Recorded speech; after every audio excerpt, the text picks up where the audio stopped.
చిలకమ్మ ఎర్ర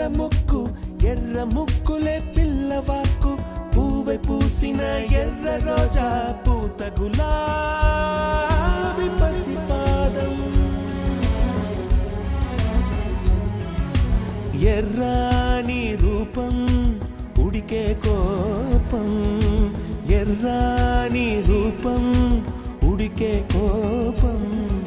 సంధ్యావర్ణ మంత్రాలు వింటే ఎర్రని పంట పాదమంటే కాంచనాల జిలుగు పచ్చ కొండ బంతి ఘోరం